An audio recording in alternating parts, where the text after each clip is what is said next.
Well, here we go. Uh, I can say this. I'll start this off by saying this. Okay.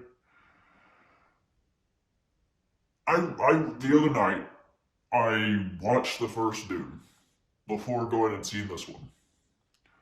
What I missed out on with the first Dune is going to the theater. I liked the trailers whenever the first Dune was coming out. I really did. I liked the music. The music, everybody remembers that first teaser trailer. The music is fantastic. I forget what song that is off the top of my head. But the atmosphere, the sci-fi, I was in. But life got busy. I didn't get to go to the theater to see it.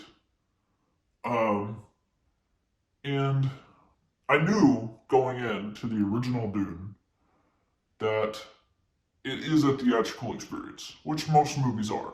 But Dune, without a doubt, these movies are meant to be seen on a big screen. Away from your phone, away from distractions at home, and just soaking in this atmosphere. Coming from a Star Wars fan, a Star Wars nerd, know a lot about it. I love sci-fi. I really do. Um, and so just the other night, I refreshed myself on the first Dune. So I decided with part two, I'm actually gonna go out of my way to see this on the big screen. And what I can say without a doubt, being a sci-fi fan, knowing nothing about Dune, knowing nothing, I've never read the books, I've never seen any of the older films or any of that, knowing nothing, just being a sci-fi fan, going in, liking the trailers, I could say without a doubt that part two is a step up from part one. I really feel that way. I feel like this one, I feel like the first one was for sure, looking back on it, kind of a setup for this one. It doesn't, like, I don't know. The first one definitely feels like it's leading up to something, and then it basically just ends with a really good ending on that first one. That's what really hooked me. It took till like the end to hook me, which is not necessarily a good thing. Uh, I wanted to like the first Dune of this series more. I wanted to like it more. So going into part two in theaters with Dune 1 fresh on the brain, I enjoyed myself. I had trouble at the beginning, which I think this happens to the best of us, where sitting down and watching a movie, you kind of, I call it the adjustment period. Like 15, 20 minutes to like start soaking in a long movie. This movie's like 2 hours and 45 minutes. I knew what I was going into. It didn't really feel like it.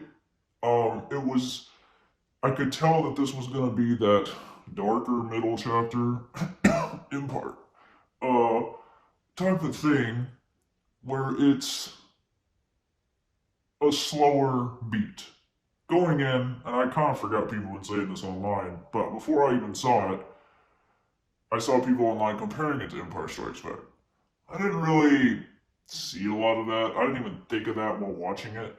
But I will say one of the best things about Dune Part 2 is that it slowly got better as it went along.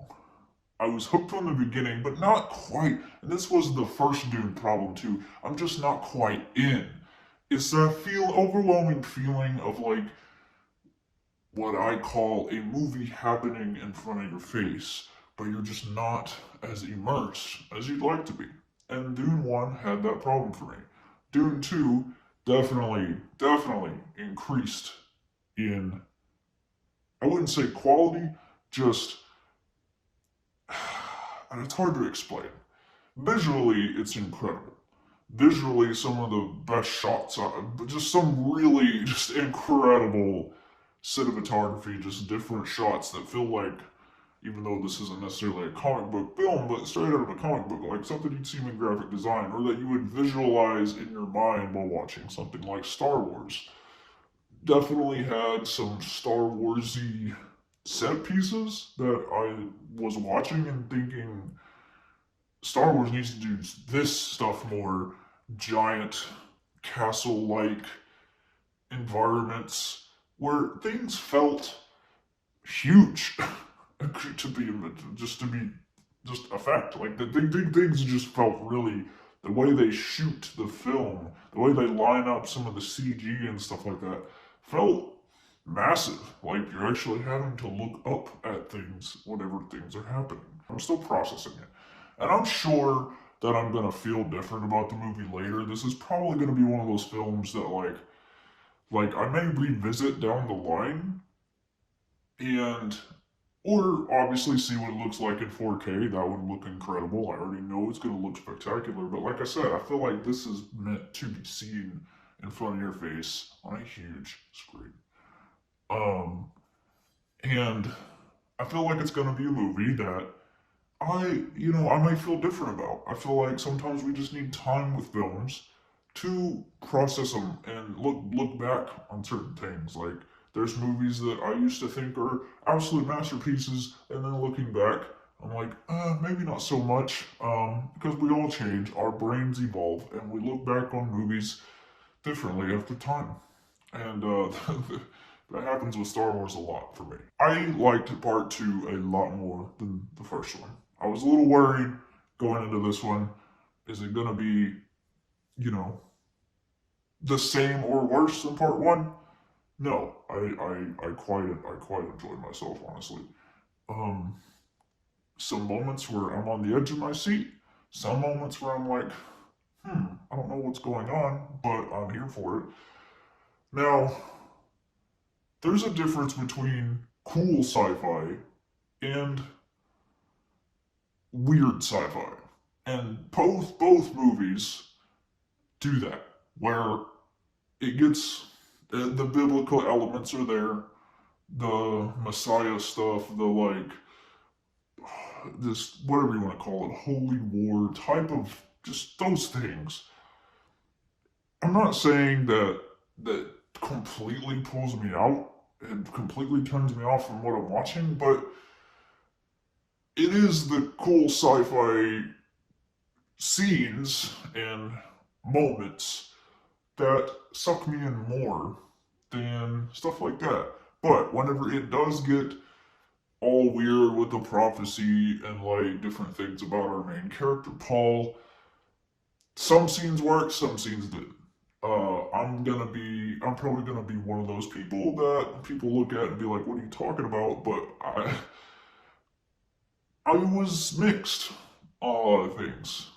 But it was a journey from scene to scene. It is a atmospheric journey, and I will tell you, the longer that I sat there watching this movie, the more I was welcoming uh being with these characters. This is sci-fi that truly sucks you into the world. You want to feel like you're there, and there are scenes where it does that, and just really cool visual things happen in this movie. I won't spoil anything, but there's a whole sequence where things are like the color isn't quite there. It looks, I wouldn't say black and white, but like the color is not normal. I'll just put it at that because I feel like we're in spoiler territory if I go into that. But that whole sequence, you guys that have seen it know what I'm talking about.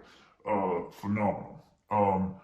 There was things about the ending that I was disappointed in, and other things in the ending that I loved. And those of you that have seen it probably know what I'm talking about. I feel like there was moments in the movie where they had to hurry it along uh, to not go over the runtime. There was just disappointing moments in fight scenes that I was like, huh, that is that really how okay? Like that's how okay. Um, but then the very next scene was like the big moment. So it's like I feel like they had maybe some reshoots or something where they drew out some fight scenes for a long time and then had to reshoot them and cut it down to like, oh no, this is over very quickly and let's get on to the very final thing. Which that final thing was the one part of the movie that I was like That was the best fight sequence in from both movies combined. That was the best fight sequence because because there's moments in like the first one where it feels very choreographed. Like it doesn't like look very real. And I know these movies are very hard to do. They're very hard to film, and I understand that making movies is not an easy task. So to make things look real is hard to do. But that thing at the end, like I said, you guys have seen it, know what I'm talking about. It was amazing. It was amazing. It just, I don't know, but like I said, I'm pretty mixed on it, but I overall enjoyed myself. But the things that I'm mixed on is just in the storytelling, and when things get really weird, it's like, I don't know, like, there's things about these movies that are just not for me. There's just things that they are, but you do feel it. I feel the atmosphere. It's kind of hard to explain unless you watch it. The more that the movie goes on, the more you feel kind of like, okay, I'm in. I'm into this storytelling. I'm into this world, this weird sci-fi. We're on a whole other planet. It's sandy. It's very sandy. All the actors did a great job. Every single one of them. I don't think there was one that I was like, on. Maybe one particular higher up character. I was like, I can't take him serious. I'm sorry. I just can't. Those of you who've seen it know what I'm talking about. But Austin Butler, that man was phenomenal in this. Phenomenal in this. Like, I couldn't even see him as Austin, even though it's like Austin Butler with shaved everything and no, not even eye. The man don't even have eyebrows anymore. He don't even have eyebrows anymore. But phenomenal. Probably my favorite performance in the movie, to be honest. But there was so many greats. Let me know in the comments if Dune is for you. Like, is this something, did you read the books and you're just really into this world? I love that they're modern films now. I feel like I don't know anything about the original story or anything, but I feel like they do belong as cinema, like made in a modern way. And I love what they're doing. I'm hoping we do get a part three. Wasn't sure about that going into this. Was like, is Dune 1 and 2 just like one cohesive story where it finishes on 2? Maybe, maybe not. We'll see. Let me know in the comments what you thought. So let's just, alright, I'm gonna go. But thank you for watching, and go see the movie if you haven't yet.